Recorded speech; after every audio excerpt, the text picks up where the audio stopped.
Om Swastiastu, Assalamualaikum warahmatullahi wabarakatuh. Salam sejahtera bagi kita semua. Yang terhormat Bapak Kadek Rayeswena SPD MPD selaku dosen pembimbing utama. Yang terhormat Ibu Niwayan Ayu Santi SPD MPD selaku dosen pembimbing pendamping. Dan yang saya hormati Bapak Iwayan Suendra SE MSI selaku dosen penelaah. Pada kesempatan kali ini, saya akan mempresentasikan proposal saya yang berjudul Pengaruh Citra Merek dan Kualitas Produk terhadap Keputusan Pembelian Handphone Merek Vivo di Sarijaya Seluler Banyupoh. Namun sebelum lanjut, izinkan saya untuk memperkenalkan diri terlebih dahulu. Perkenalkan, saya Galuh Hairunisa dengan NIM 19170111057 dari Prodi Pendidikan Ekonomi Universitas Pendidikan Ganesha. Pada presentasi kali ini terdapat 4 pokok pembahasan. Yang pertama yaitu pendahuluan, yang kedua yaitu kajian teori, dan yang ketiga yaitu metode penelitian. Baik, kita masuk ke pokok pembahasan yang pertama yaitu pendahuluan, di mana peneliti dalam menyusun proposal ini dilatar belakangi oleh berbagai masalah, yaitu teknologi saat ini merupakan hal yang sangat diperlukan oleh sebagian besar masyarakat. Salah satu bentuk teknologi yaitu handphone. Handphone merupakan alat pelengkap yang berguna sebagai alat komunikasi hingga transaksi ekonomi. Kebutuhan akan handphone semakin melonjak karena semakin besarnya tuntutan interaksi secara virtual akibat adanya pandemi yang telah terjadi. Hal itu menjadikan suatu keuntungan bagi setiap perusahaan handphone karena dapat meningkatkan penjualannya. Nah, karena semakin meningkatnya permintaan akan suatu produk, setiap perusahaan dituntut untuk mampu membuat inovasi, baik dari citra merek maupun kualitas produk dari handphone yang dijualnya. Salah satu merek handphone yang sedang berkembang saat ini yaitu Vivo. Vivo merupakan merek handphone yang cukup dikenal oleh masyarakat Indonesia. Smartphone Vivo memperkenalkan produknya melalui iklan di televisi yang bertujuan untuk memberikan informasi serta menarik perhatian konsumen agar merek Vivo menjadi banyak terkenal di kalangan masyarakat. Karena semakin dikenalnya handphone merek Vivo, menyebabkan banyak outlet penjual handphone yang memasarkan produk Vivo di tokonya. Salah satu outlet penjual handphone yang ada yaitu Sarijaya Seluler Banyupoh. Sarijaya Seluler Banyupoh merupakan salah satu outlet penjual handphone lengkap dengan menyediakan berbagai jenis merek dan aksesoris handphone yang ada di Kabupaten Buleleng, tepatnya beralamat di Jalan Singaraja Gilimanuk, Banyupoh, Kecamatan Grogak. Adapun data penjualan handphone pada periode Mei sampai Agustus di Sarijaya Seluler Banyupoh dapat dilihat dari tabel yang ditampilkan berikut ini. Berdasarkan tabel tersebut, menunjukkan bahwa penjualan handphone merek Vivo relatif tidak stabil. Pada bulan Mei ke Juni, handphone Vivo mengalami peningkatan sebanyak 7 produk. Namun pada bulan Juli dan Agustus, penjualan mengalami penurunan. Pihak perusahaan menargetkan penjualan handphone merek Vivo terjual sebanyak 30 produk setiap bulannya. Pada bulan Juni, penjualan handphone Vivo berhasil mencapai target penjualannya, namun pada bulan Juli dan Agustus penjualannya kembali menurun. Berdasarkan data yang diperoleh oleh penulis, penjualan Vivo di Sarijaya Seluler Banyupoh ini masih kurang luas dibanding dengan brand kompetitornya. Dikarenakan konsumen yang masih belum mengenal Vivo dengan baik, sehingga konsumen seringkali mengasumsikan bahwa Vivo memiliki kualitas yang kurang baik. Hal ini menunjukkan bahwa citra merek Vivo masih belum baik di kalangan masyarakat sekitar. Meskipun outlet handphone tidak bertanggung jawab penuh untuk meningkatkan citra merek dan kualitas produk dari suatu handphone yang dijualnya, tetapi setiap outlet penjual handphone harus tetap dapat mempertahankan citra merek dan kualitas produk yang sudah dibangun oleh perusahaan terkait dengan produk handphone tersebut. Terdapat teori yang dikemukakan oleh As-Sauri pada tahun 2004, ada beberapa faktor yang mempengaruhi keputusan pembelian produk, yaitu desain, lokasi, fitur produk, citra merek, pelayanan, dan kualitas produk. Dari beberapa faktor yang dapat mempengaruhi keputusan pembelian, peneliti hanya akan menganalisis keputusan pembelian tersebut melalui variabel kualitas produk dan citra merek. Karena tuntutan terhadap kualitas produk dan citra merek sudah menjadi keharusan yang harus dipenuhi oleh perusahaan untuk dapat memenuhi kebutuhan dan keinginan konsumen. Citra merek atau brand image merupakan salah satu variabel yang mempunyai pengaruh terhadap kegiatan pembelian. Pembeli dapat membedakan beberapa produk dengan adanya citra merek. Masyarakat cenderung tertarik akan produk yang mereknya sudah memiliki citra yang baik serta telah dikenal luas. Dan ini mungkin dijadikan sebagai acuan dan nilai sebuah perusahaan dan mereknya memiliki reputasi yang baik. Brand image yang lebih baik akan menampilkan kualitas produk yang lebih baik di mata konsumen. Pengambilan keputusan juga dapat dipengaruhi oleh variabel kualitas produk dari perusahaan tersebut. Kualitas produk yang baik dan dapat diandalkan akan membuat produk selalu dipersepsikan secara positif oleh konsumen. Identifikasi masalah dalam penelitian ini yaitu yang pertama, terdapat beragam merek handphone yang dijual di Sarijaya Seluler Banyu-Poh yang mengakibatkan adanya persaingan merek antara handphone merek Vivo, Oppo, Xiaomi, dan Realme sehingga berdampak pada keputusan pembelian handphone merek Vivo di Sarijaya Seluler Banyu-Poh. Yang kedua yaitu citra merek pada produk handphone Vivo yang masih dikenal kurang baik oleh masyarakat yang dapat dilihat pada data penjualan handphone merek Vivo yang mengalami penurunan pada bulan Juli dan Agustus yang sebelumnya telah mencapai target penjualan pada bulan Juni di Sarijaya Seluler Banyu-Poh. Mengingat adanya keterbatasan waktu dan biaya, maka peneliti membatasi permasalahan penelitian sebagai berikut. Yang pertama yaitu fokus penelitian ini dibatasi oleh hal-hal yang berhubungan dengan citra merek dan kualitas produk terhadap keputusan pembelian. Yang kedua yaitu penelitian ini dilakukan pada Sarijaya Seluler Banyu-Poh, sedangkan objek yang dipilih adalah konsumen yang melakukan pembelian handphone merek Vivo di Sarijaya Seluler Banyu-Poh untuk mempermudah penulis dalam melakukan penelitian. Peneliti juga membuat rumusan masalah yaitu yang pertama, apakah terdapat pengaruh citra merek terhadap keputusan pembelian handphone merek Vivo di Sarijaya Seluler Banyu-Poh? Yang kedua, apakah terdapat pengaruh kualitas produk terhadap keputusan pembelian handphone merek Vivo di Sarijaya Seluler Banyu-Poh? Dan yang ketiga, apakah terdapat pengaruh citra merek dan kualitas produk secara simultan terhadap keputusan pembelian handphone merek Vivo di Sarijaya Seluler Banyu-Poh? Berdasarkan rumusan masalah yang sudah saya paparkan tadi, tujuan dari penelitian ini adalah yang pertama untuk menguji pengaruh citra merek terhadap keputusan pembelian handphone merek Vivo di Sarijaya Seluler Banyu-Poh. Yang kedua, untuk menguji pengaruh kualitas produk terhadap keputusan pembelian handphone merek Vivo di Sarijaya Seluler Banyu-Poh. Dan yang ketiga, untuk menguji pengaruh citra merek dan kualitas produk secara simultan terhadap keputusan pembelian handphone merek Vivo di Sarijaya Seluler Banyu-Poh. Adapun manfaat yang diharapkan dalam penelitian ini ada dua, yaitu manfaat teoritis dan manfaat praktis. Untuk manfaat teoritisnya yaitu diharapkan dapat memberikan pengembangan dan pemahaman ilmu pengetahuan mengenai citra merek dan kualitas produk terhadap keputusan pembelian.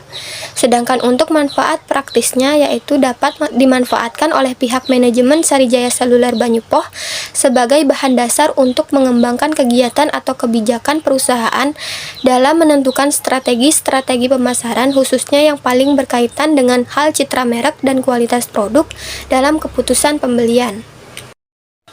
Baik, kita masuk ke pokok pembahasan yang kedua yaitu kajian teori. Pada kajian teori menggunakan teori yang dikemukakan oleh Ciptono pada tahun 2014 yang menjelaskan tentang pengertian keputusan pembelian, di mana keputusan pembelian merupakan serangkaian proses yang berawal dari konsumen mengenal masalahnya, mencari informasi tentang produk atau merek tertentu, dan mengevaluasi produk atau merek tersebut seberapa baik masing-masing alternatif tersebut dapat memecahkan masalahnya, yang kemudian serangkaian proses tersebut mengarah pada keputusan pembelian.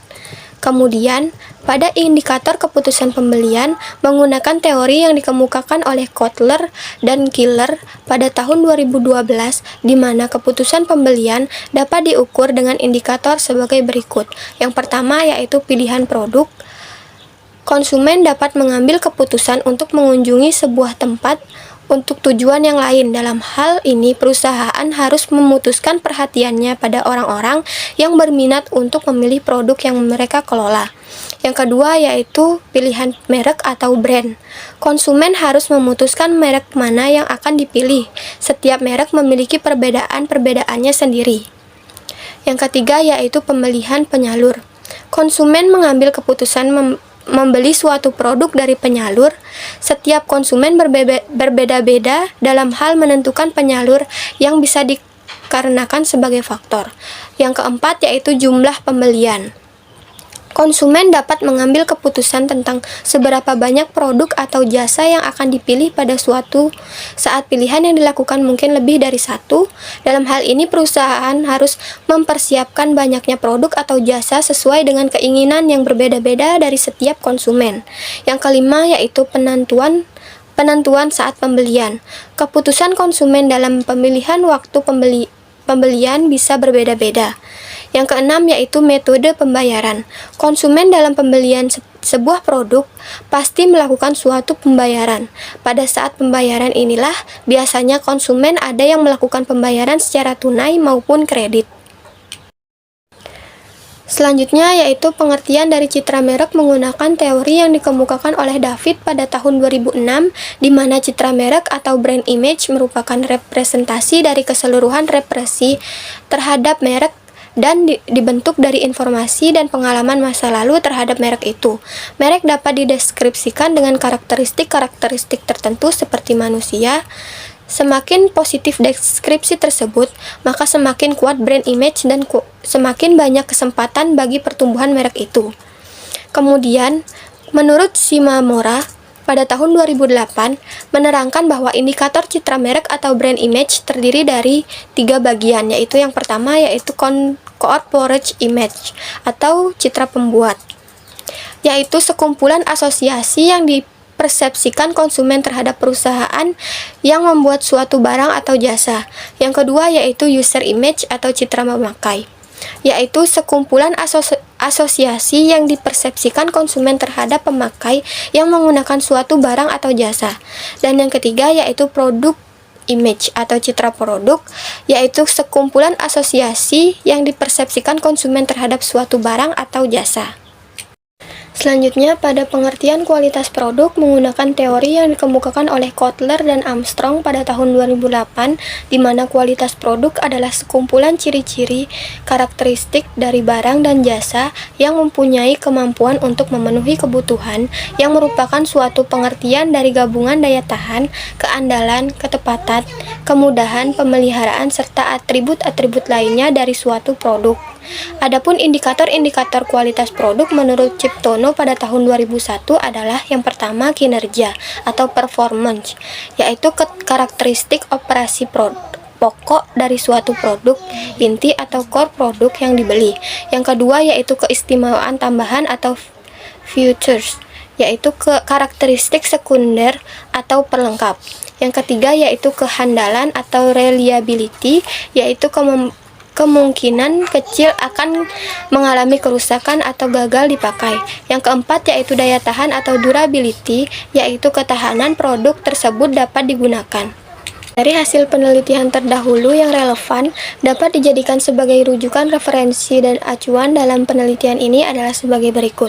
Yang pertama yaitu penelitian dari I. Gede Gunawan pada tahun 2021, variabel citra merek dan kualitas produk secara simultan berpengaruh positif dan signifikan terhadap keputusan pembelian produk merek Eiger. Yang kedua, penelitian yang dari Nikade Desi Karminianti pada tahun 2021, variabel citra merek, kualitas produk, dan desain produk secara simultan berpengaruh positif dan signifikan terhadap keputusan pembelian smartphone Oppo di Badilan Grosir. Yang ketiga yaitu penelitian dari Yudi Irawan Abi pada tahun 2020, variabel brand image dan kualitas produk secara simultan berpengaruh signifikan terhadap keputusan pembelian produk KFC di kota Bengkulu. Yang keempat yaitu penelitian dari Dewa Nyoman Karang Anggara Putra pada tahun 2019, ada pengaruh signifikan antara citra merek dan desain produk terhadap keputusan pembelian motor Yamaha Bison di Kabupaten Gianyar secara bersama-sama. Yang kelima yaitu penelitian dari Gede Mangku pada tahun 2018, variabel kualitas produk, brand image, dan harga berpengaruh signifikan terhadap keputusan pembelian Sarimi di Kecamatan Sukesade. Yang keenam yaitu penelitian dari Pantry Heriati dan Septi secara bersama-sama variabel brand image dan kualitas produk berpengaruh terhadap variabel keputusan pembelian. Dan penelitian yang terakhir yaitu dari Ferdianto Fiur, Joy Lapian, dan Rita Taroreh pada tahun 2015, variabel brand image, kualitas produk, dan harga secara simultan berpengaruh signifikan terhadap keputusan pembelian produk Jeko Manado Town Square. Pada penelitian ini, peneliti menguji citra merek dan kualitas produk terhadap keputusan pembelian. Namun, pada penelitian sebelumnya, ada yang menggunakan variabel yang berbeda-beda di setiap penelitiannya, seperti desain produk dan harga. Pada penelitian ini menggunakan subjek handphone merek Vivo di Sarijaya Seluler Banyupoh, sedangkan penelitian terdahulu menggunakan subjek seperti motor Plagio Vespa Matic modern, smartphone Oppo, Yamaha Bison, handphone Nexian, konsumen Jeko Manado, dan Sarimi. Kemudian, untuk kerangka berpikirnya, dapat dilihat pada slide yang ditampilkan bahwa X1 dan X2 berpengaruh secara parsial terhadap Y. X1 dan X2 berpengaruh secara simultan terhadap Y. Nah, dari kerangka berpikir tadi, penulis dapat membuat hipotesis, yaitu H1, terdapat pengaruh signifikan citra merek terhadap keputusan pembelian handphone merek Vivo di Sarijaya Seluler Banyupoh. H2, terdapat pengaruh signifikan kualitas produk terhadap keputusan pembelian handphone merek Vivo di Sarijaya Seluler Banyupoh. Dan H3, terdapat pengaruh signifikan citra merek dan kualitas produk terhadap keputusan pembelian handphone merek Vivo di Sarijaya Seluler Banyupoh. Selanjutnya, bagian yang ketiga yaitu metode penelitian. Untuk lokasi penelitian ini dilakukan di Sarijaya Seluler Banyupoh yang berada di Kabupaten Buleleng, tepatnya beralamat di Jalan Singaraja Gilimanuk, Banyupoh, Kecamatan Groga, Kabupaten Buleleng, Bali. Selanjutnya, yang menjadi populasi dalam penelitian ini yaitu pembeli atau konsumen yang pernah melakukan pembelian handphone Vivo di Sarijaya Seluler Banyupoh dengan jumlah yang belum diketahui. Adapun kategori responden yang dijadikan sampel adalah sebagai berikut. Yang pertama, pembeli atau konsumen yang memakai dan membeli handphone Vivo di Sarijaya Seluler Banyupoh. Yang kedua, pembeli atau pengguna handphone Vivo dapat dipilih sebagai responden, yaitu yang berumur 17-60 tahun. Pemilihan responden berdasarkan usia yang sudah dianggap telah mampu menjawab pertanyaan yang diajukan oleh peneliti. Menurut Widianto pada tahun 2008, jumlah sampel dalam penelitian ini dihitung dengan rumus sebagai berikut, di mana N yaitu jumlah sampel, Z tingkat distribusi normal pada taraf signifikan 5% atau 1,96, MOE atau margin of error yang dikenal dengan kesalahan maksimal yang bisa dikorelasi di sini ditetapkan 10% atau 0,10. Maka dapat dihitung sebagai berikut. Nah, untuk mempermudah perhitungan, maka jumlah sampel dibulatkan menjadi 100. Penulis juga membuat rancangan penelitian yang dapat dilihat di slide bahwa judul itu dilatar belakangi oleh berbagai masalah sehingga dibuatkan rumusan masalah, tujuan dan manfaat yang diharapkan. Tidak lupa untuk didukung dengan kajian teori dan dibuatkan metode penelitian berupa beberapa uji, diantaranya uji kualitas data, uji asumsi klasik, dan uji hipotesis. Barulah didapat hasil pembahasan dan juga hasil penelitian, dan terakhir dapat ditarik kesimpulan. Selanjutnya, jenis data yang digunakan dalam penelitian ini adalah data kuantitatif kausal, di mana sumber data yang diperoleh berasal dari data primer dan data sekunder. Data primer dalam penelitian ini berupa kuesioner yang diperoleh dari responden secara langsung, yaitu konsumen yang pernah melakukan pembelian handphone Vivo di Sarijaya Seluler Banyupoh. Sedangkan data sekunder dalam penelitian ini yaitu diperoleh dari buku-buku internet, dan jurnal. Untuk metode pengumpulan datanya menggunakan kuesioner.